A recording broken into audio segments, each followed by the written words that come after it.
Yo, what is up, y'all? My name is Devin, and today I'm going to be breaking down if you can make solid gains while training at home.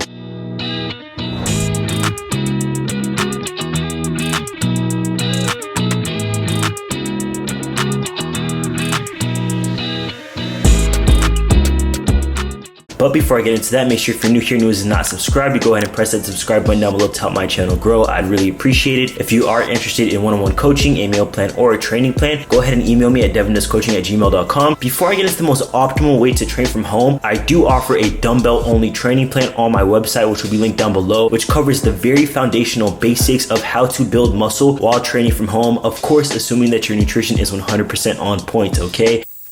In my experience, I found there are three main things that contribute to whether or not you're able to make gains from home. The first factor, you might have already guessed this, is your equipment, right? You don't need to have the Rock's Iron Paradise home gym setup in order to make gains, but you do have to have equipment that is going to sufficiently challenge you. If you have like a 2-pound and a 5-pound dumbbell, odds are you're probably not going to be adequately challenged to build muscle. Building muscle requires progressive overload. You're consistently adding more reps or more weight or both to an exercise. So if you're training from home and you're using the same weight over and over and over again, you're not putting stress on the muscle, so it has no reason to be broken down, and then your food has no reason to build the muscle back up. A lot of times when we're training from home, we'll just do like fucking 5 sets of 30 reps to infinity. It's better than nothing. It's definitely not the best route to take in order to build muscle, okay? On top of that, if you did want to add some variety to your equipment, I do suggest a pull-up bar. I do suggest at least one resistance band. A bench is going to be absolutely major. Having an adjustable bench really expands the amount of exercises that you're able to do. If you're doing a chest press on the floor, your range of motion is going to be super limited, as opposed to doing a chest press on a bench. You're just going to be able to really bring your muscle through the full range of motion, which is going to be key, okay? The next factor, which I cannot stress enough, it is so important when you're training from home, is create a serious environment for yourself. What I personally would do is have a mirror that I train in front of. That way you can self-correct on form. I also listen to music, serious music, because music can really set an atmosphere. And then lastly, make sure that you are wearing like workout clothes. That's going to be huge, right? If you're training in your PJs, you're probably not going to be mentally engaged to be like, I'm flipping the switch, now it's time to work out, let's get to business. I'm not saying you have to wear Gymshark, but you have to have something that's almost like a uniform, like it's time to go to work. So all of this is creating an environment of intensity. On top of that, if you did want to do a pre-workout, whether that's stim or non-stim, that can also help in like flipping a switch of, okay, I might be in my bedroom, but it's time to get to work. You have to stay consistent, right? Monday, I feel like I guess maybe I'll work out today. Tuesday, I don't really feel like it. I'll probably work on Friday because I want to eat junk food on Saturday. Like, no, that's not consistent. That's not a real schedule. That's not going to do anything for you in the long term. When you're training from home, you might feel more wishy-washy and more likely to go with the motions. In order to create consistency, have a training plan. If you did want to check out the dumbbell-only training plan that I created, that's going to be linked down below. But even if you don't go with the training plan that I created, just make sure you create a schedule and you're actually sticking to it and you're not just going with the motions. Make sure that you have what exercises you're going to be doing for each day set out. I feel like I gave y'all a pretty good explanation of how to make gains at home. If you are watching this and you do train from home, please drop in the comments how you make that shit work, because I know that a lot of people feel dysphoric going to the gym. A lot of people feel self-conscious going to the gym. So by all means, you are capable of making gains from home. I just like training at the gym because I like to get out of my comfort zone, but everybody does have a different path that they have to take, okay? Like I always say, Devin loves you, Devin's a Don, and Devin is out of here, boy.